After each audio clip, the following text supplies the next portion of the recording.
বন্ধুরা, আমি রিয়া সেন। কেমন আছো সবাই? আশা করি সবাই অনেক ভালো আছো। আজকে আবারও সম্পূর্ণ নতুন একটা মা ও ছেলের বাস্তব ঘটনা নিয়ে হাজির হলাম। আমার আজকের ঘটনাটি আমার নিজের ছেলেকে নিয়ে। ঘটনাটি শুরু করার আগে তোমাদের কাছে আমার একটাই অনুরোধ, তোমরা যারা এখনও আমার চ্যানেলটি সাবস্ক্রাইব করো নাই, তারা এখনই ভিডিওতে একটা লাইক দিয়ে চ্যানেলটি সাবস্ক্রাইব করুন। তো চলো তাহলে বন্ধুরা, আর দেরি না করে ঘটনাটি শুরু করি। আমার নাম রিয়া সেন। আমার বয়স ৩৫ বছরও, কিন্তু আমার বডি ফিগার দেখলে যে কোনো ছেলের মাথা নষ্ট হয়ে যাবে। আমাকে দেখলে মনে হয় ২০ বছরের কুমারী মেয়ে। আর আমার ছেলের নাম জয়। আমার ছেলের বয়স যখন ৫ বছর, তখন আমার স্বামী একটা রোড অ্যাক্সিডেন্টে মারা যায়। তারপর থেকে আমার ছেলেই আমার জীবনের সবকিছু। আমার ছেলের কথা ভেবে আমি আর দ্বিতীয় বিয়ে করিনি। আমার ছেলের বয়স এখন ২১ বছর। আমার ছেলে ও লাখে একটা, যেমন উঁচু লম্বা ঠিক তেমনই তার বডি ফিগার। আমাদের বাসায় শুধু আমি আর আমার ছেলে থাকি, তাই বাসায় আমি একটু খোলামেলা কাপড় পরি, কারণ বাসায় তো আর কেউ থাকে না। কিন্তু কিছুদিন হলো আমার ছেলের আচরণের পরিবর্তন লক্ষ্য করলাম। কেমন জানি একটা অদ্ভুত দৃষ্টিতে ছেলে আমার দিকে তাকিয়ে থাকে, কিন্তু ছেলে আমার মুখের দিকে তাকায় না, সে আমার বডির দিকে তাকায়। এটা দেখে আমার নিজের কাছেও অনেক ভালো লাগে, কারণ আমার এই ৩৫ বছর বয়সে ও একটা যুবক ছেলে আমার দিকে অপলক দৃষ্টিতে তাকিয়ে থাকে। এটা আসলে একটা গর্বের বিষয়। যাই হোক বন্ধুরা, এভাবে কাটতে থাকে আমাদের জীবন। হঠাৎ একদিন সন্ধ্যায় যখন আমি রান্না করতে যাব, ঠিক তখনই দেখি আমাদের পেঁয়াজ শেষ হয়ে গেছে। এদিকে আমার ছেলে বাসায় ফিরবে রাত ৯টার দিকে। আমার তো এখন রান্না করতে হবে, তাই আমি বাজারে যাচ্ছিলাম পেঁয়াজ কেনার জন্য। বাজার থেকে পেঁয়াজ কিনে বাসায় ফেরার সময় দেখি রাস্তার পাশে একটা মেয়ে বসে আছে। তাকে দেখে আমি তার কাছে গেলাম। তার কাছে গিয়ে দেখি সে কান্না করতেছে। এটা দেখে আমি তার পাশে বসলাম। বসে তাকে বললাম, কি হয়েছে মা? তখন সে আমাকে বলল, আমার আব্বু টাকার লোভে আমাকে একটা বুড়ো বেটার সাথে বিয়ে দিতে চায়, কিন্তু আমি ওই বুড়ো বেটাকে বিয়ে করতে পারবো। তার জন্য বাড়ি থেকে পালিয়ে এসেছি, কিন্তু এখন আমি কোথায় যাব, কি করব কিছুই ভেবে পাচ্ছি না। তখন মেয়েটাকে দেখে আমার খুব মায়া হলো। তখন আমি বললাম, চলো মা, তুমি আমাদের বাসায় চলো। তারপর তাকে আমি আমাদের বাসায় নিয়ে এলাম। এরপর দুইজনে মিলে রান্নাবান্না শেষ করলাম। এরপর যখন আমার ছেলে বাসায় এলো, তখন তাকে দেখে আমার ছেলে আমাকে বলল, আম্মু, এই মেয়েটা কে? তখন আমি তাকে সব কিছু খুলে বললাম। আমার কথা শুনে ছেলে একটু রাগ করল। ছেলে আমাকে বলল, আম্মু, তুমি কি জন্য বাসায় একটা বাইরের লোককে এনেছ? আমরা দুজনেই তো ভালো ছিলাম। তারপর এইভাবে আরও কিছুদিন কেটে গেল। মেয়েটা খুব লক্ষ্মী। সে একেবারে আমার সাথে একেবারে নিজের মেয়ের মতোই মিশে গেছে। কিন্তু আমি একটা জিনিস খুব ভালোভাবেই লক্ষ্য করলাম। এখন আমাদের বাসায় ২ জন মহিলা আর একজন পুরুষ মানুষ, কিন্তু আমার ছেলে আগের মতোই আমার দিকেই অপলক দৃষ্টিতে তাকিয়ে থাকে। এদিকে এই মেয়েটাকে দেখতে অসম্ভব সুন্দরী, আর তাছাড়া সে একটা কুমারী মেয়ে। কিন্তু আমার ছেলে তার দিকে তাকায় না। এটা দেখে আমার নিজের বুকটা গর্বে ফুলে উঠল, কারণ আমি এতটাই সুন্দরী যে একটা ছেলে কুমারী মেয়েকে রেখে আমাকে দেখছে। এর মধ্যে আমি এই মেয়েটার সাথে অনেক ফ্রি হয়ে গেছি। তাই মেয়েটা একদিন আমাকে প্রশ্ন করল। সে বলল, আম্মু, তোমাকে একটা কথা জিজ্ঞেস করতাম, তুমি যদি কিছু মনে না করো। তখন আমি বললাম, কিছু মনে করব কেন? তুমি তো আমার নিজের মেয়ের মতোই, বলো তুমি কি বলতে চাও। তখন সে আমাকে বলল, আম্মু, জয় কি তোমার নিজের ছেলে? তখন আমি একটু রেগে গিয়ে বললাম, মানে কি বলতে চাও তুমি? তখন সে আমাকে বলল, আম্মু, তুমি রেগে যাচ্ছ কেন? তারপর আবার বলল, দেখো আম্মু, আমার বয়স 20 বছর। একটা ছেলের চাহনি দেখে আমি বলে দিতে পারি সে কি চায়। আমি খুব ভালোভাবেই বুঝতে পারি যে জয় তোমার দিকে কামনার দৃষ্টিতে তাকায়। তার জন্য আমি তোমার কাছে এটা জিজ্ঞেস করলাম। তখন আমি তার কথাটা বুঝতে পারলাম। তখন আমি তাকে বললাম, আসলে এই জিনিসটা আমিও কিছুদিন ধরে লক্ষ্য করছি, কিন্তু আমি এখন কি করতে পারি? তখন সে আমাকে বলল, আম্মু, তুমি জয় ভাইয়াকে বিয়ে দিয়ে দাও, তাহলে দেখবে সব ঠিক হয়ে যাবে। তখন আমি ভেবে দেখলাম আমার এখন এটাই করা উচিত, কিন্তু আমি মনে মনে ভাবতে লাগলাম আমার ছেলের এই চাহনি তো আমার ভালো লাগে, তাই আমি চাই আমার ছেলে আমাকে এইভাবে অপলক দৃষ্টিতে দেখুক। তখন আমি এই মেয়েটাকে বললাম, মা, তোমার কাছে আমি একটা জিনিস চাইব, তুমি আমাকে দিবে তো? তখন সে আমাকে বলল, আম্মু, তুমি যা চাইবে আমি তাই দিব, কারণ তুমিই তো আমার মা। তখন আমি তাকে বললাম, তুমি আমার ছেলেকে বিয়ে করবে। তখন সে একটু লজ্জা পেয়ে বলল, আম্মু, দেখো, তুমি যেটা ভালো মনে করবে আমি সেটাই করব। তখন আমি বুঝতে পারলাম সে আমার প্রস্তাবে রাজি। তারপর রাতে আমার ছেলে জয় বাড়িতে আসলে আমি তাকেও একই কথা বললাম। আমার কথা শুনে সে খুব রেগে গেল, আমার দিকে কামনার দৃষ্টিতে অপলক তাকিয়ে থাকল। তারপর সে মনের অজান্তেই বলে ফেলল, আম্মু, আমি শুধু তোমাকেই চাই, আমি অন্য কোনো মেয়েকে চাই না। তখন তাকে আমি বললাম, কি বললি তুই, আর একবার বলো। তখন সে বলল, কিছু না, তখন আমি তাকে বললাম, আমি যেটা বলেছি এটাই ফাইনাল, তোকে এই মেয়েকেই বিয়ে করতে হবে। তখন আমার ছেলে নিরুপায় হয়ে বিয়েতে রাজি হয়ে গেল। তারপর যথারীতি আমি তাদেরকে বিয়ে দিয়ে দিলাম। তারপর তাদের বাসর ঘর সাজিয়ে দিলাম। তাদের বাসর রাতের পরের দিন সকালে আমি মেয়েটাকে বললাম, কেমন কাটলো বাসর রাত? তখন সে আমাকে বলল, একটুও ভালো না, আপনার ছেলে আমাকে একটা বারের জন্য টাচ করে দেখিনি। এটা শুনে বিষয়টা আমার কাছে একটু অদ্ভুত লাগলো। আসলে এত সুন্দরী একটা মেয়েকে রাতে একা পেয়ে সে কিছুই করল না। তাহলে কি আমার ছেলের কোনো শারীরিক দুর্বলতা আছে? এইসব ভাবতে লাগলাম। তারপর আমার বৌমাকে বললাম, সে একটু লাজুক প্রকৃতির ছেলে, তো তাই লজ্জা পাচ্ছে মনে হয়, আস্তে আস্তে সব ঠিক হয়ে যাবে। এইভাবে আরও কিছুদিন কেটে গেল। তারপর হঠাৎ একদিন রাতে ঘটল আসল ঘটনা। প্রতিদিনের মতো সেদিন রাতেও আমরা খাওয়া দাওয়া শেষ করলাম, কিন্তু খাওয়া দাওয়া করার সময় আমি সেই আগের জিনিসটা লক্ষ্য করলাম। আমার ছেলের পাশে বসে খাচ্ছিল আমার বৌমা। তখন আমি আমার বৌমাকে ভাত দিতে গেলে আমার শাড়ির আঁচলটা একটু সরে গেল, আর ঠিক তখনই আমার ছেলে সেই দিকে অপলক দৃষ্টিতে তাকিয়ে থাকল। তখনই আমি সাথে সাথে কাপড় ঠিক করে নিলাম। তারপর খাওয়া দাওয়া শেষ করে তারা দুইজনে তাদের রুমে চলে গেল। আমিও আমার রুমে চলে এলাম ঘুমানোর জন্য। তারপর হঠাৎ রাত 12টার দিকে আমার শরীরের ওপর চাপ অনুভব করলাম।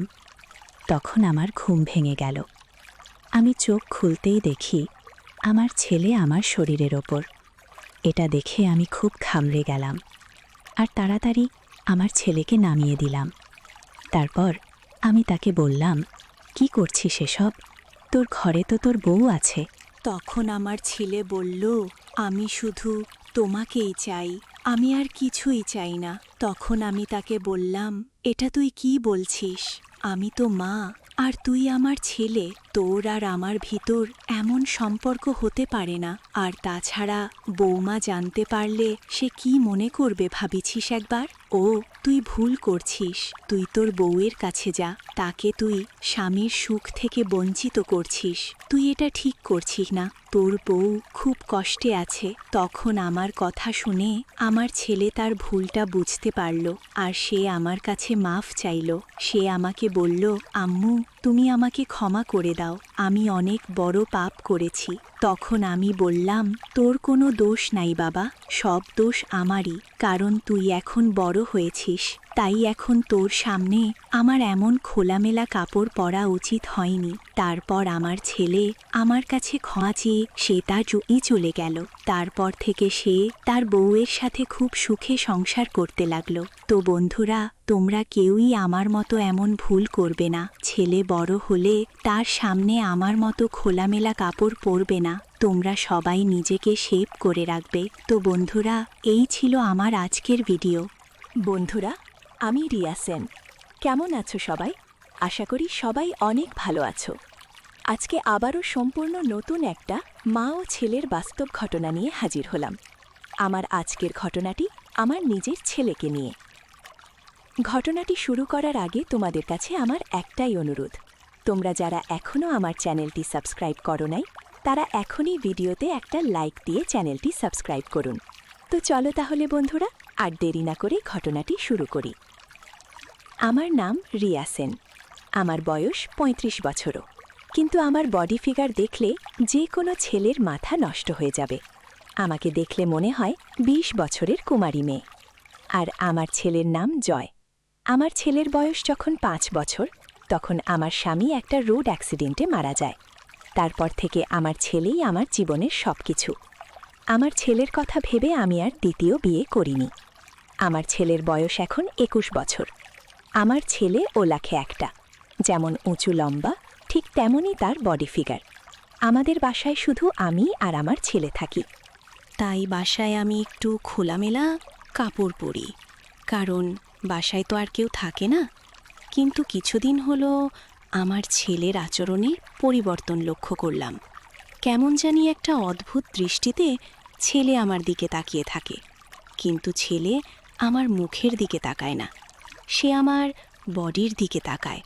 এটা দেখে আমার নিজের কাছেও অনেক ভালো লাগে, কারণ আমার এই ৩৫ বছর বয়সে ও একটা যুবক ছেলে আমার দিকে অপলক দৃষ্টিতে তাকিয়ে থাকে। এটা আসলে একটা গর্বের বিষয়। যাই হোক বন্ধুরা, এভাবে কাটতে থাকে আমাদের জীবন। হঠাৎ একদিন সন্ধ্যায় যখন আমি রান্না করতে যাব, ঠিক তখনই দেখি আমাদের পেঁয়াজ শেষ হয়ে গেছে। এদিকে আমার ছেলে বাসায় ফিরবে রাত ৯টার দিকে। আমার তো এখন রান্না করতে হবে, তাই আমি বাজারে যাচ্ছিলাম পেঁয়াজ কেনার জন্য। বাজার থেকে পেঁয়াজ কিনে বাসায় ফেরার সময় দেখি রাস্তার পাশে একটা মেয়ে বসে আছে। তাকে দেখে আমি তার কাছে গেলাম। তখন সে আমাকে বলল, আমার আব্বু টাকার লোভে আমাকে একটা বুড়ো বেটার সাথে বিয়ে দিতে চায়, কিন্তু আমি ওই বুড়ো বেটাকে বিয়ে করতে পারব না। তার জন্য বাড়ি থেকে পালিয়ে এসেছি। কিন্তু এখন আমি কোথায় যাব, কি করব, কিছুই ভেবে পাচ্ছি না। তখন মেয়েটাকে দেখে আমার খুব মায়া হলো। তখন আমি বললাম, চলো মা, তুমি আমাদের বাসায় চলো। তারপর তাকে আমি আমাদের বাসায় নিয়ে এলাম। এরপর দুইজনে মিলে রান্নাবান্না শেষ করলাম। এরপর যখন আমার ছেলে বাসায় এলো, তখন তাকে দেখে আমার ছেলে আমাকে বলল, আম্মু, এই মেয়েটাকে। তখন আমি তাকে সব কিছু খুলে বললাম। আমার কথা শুনে ছেলে একটু রাগ করল। ছেলে আমাকে বলল, আম্মু, তুমি কি জন্য বাসায় একটা বাইরের লোককে এনেছ? আমরা দুজনেই তো ভালো ছিলাম। তারপর এইভাবে আরও কিছুদিন কেটে গেল। মেয়েটা খুব লক্ষ্মী, সে একেবারে আমার সাথে একেবারে নিজের মেয়ের মতোই মিশে গেছে। কিন্তু আমি একটা জিনিস খুব ভালোভাবেই লক্ষ্য করলাম। এখন আমাদের বাসায় দুইজন মহিলা আর একজন পুরুষ মানুষ, কিন্তু আমার ছেলে আগের মতোই আমার দিকেই অপলক দৃষ্টিতে তাকিয়ে থাকে। এদিকে এই মেয়েটাকে দেখতে অসম্ভব সুন্দরী, আর তাছাড়া সে একটা কুমারী মেয়ে। কিন্তু আমার ছেলে তার দিকে তাকায় না। এটা দেখে আমার নিজের বুকটা গর্বে ফুলে উঠল, কারণ আমি এতটাই সুন্দরী যে একটা ছেলে কুমারী মেয়েকে রেখে আমাকে দেখছে। এর মধ্যে আমি এই মেয়েটার সাথে অনেক ফ্রি হয়ে গেছি। তাই মেয়েটা একদিন আমাকে প্রশ্ন করল। সে বলল, আম্মু, তোমাকে একটা কথা জিজ্ঞেস করতাম, তুমি যদি কিছু মনে না করো। তখন আমি বললাম, কিছু মনে করব কেন? তুমি তো আমার নিজের মেয়ের মতোই। বলো তুমি কি বলতে চাও? তখন সে আমাকে বলল, আম্মু, জয় কি তোমার নিজের ছেলে? তখন আমি একটু রেগে গিয়ে বললাম, মানে কি বলতে চাও তুমি? তখন সে আমাকে বলল, আম্মু, তুমি রেগে যাচ্ছ কেন? তারপর আবার বলল, দেখো আম্মু, আমার বয়স 20 বছর। একটা ছেলের চাহনি দেখে আমি বলে দিতে পারি সে কি চায়। আমি খুব ভালোভাবেই বুঝতে পারি যে জয় তোমার দিকে কামনার দৃষ্টিতে তাকায়। তার জন্য আমি তোমার কাছে এটা জিজ্ঞেস করলাম। তখন আমি তার কথাটা বুঝতে পারলাম। তখন আমি তাকে বললাম, আসলে এই জিনিসটা আমিও কিছুদিন ধরে লক্ষ্য করছি, কিন্তু আমি এখন কি করতে পারি? তখন সে আমাকে বলল, আম্মু, তুমি জয় ভাইয়াকে বিয়ে দিয়ে দাও, তাহলে দেখবে সব ঠিক হয়ে যাবে। তখন আমি ভেবে দেখলাম আমার এখন এটাই করা উচিত, কিন্তু আমি মনে মনে ভাবতে লাগলাম, আমার ছেলের এই চাহনি তো আমার ভালো লাগে, তাই আমিও চাই আমার ছেলে আমাকে এইভাবে অপলক দৃষ্টিতে দেখুক। তখন আমি এই মেয়েটাকে বললাম, মা, তোমার কাছে আমি একটা জিনিস চাইব, তুমি আমাকে দিবে তো?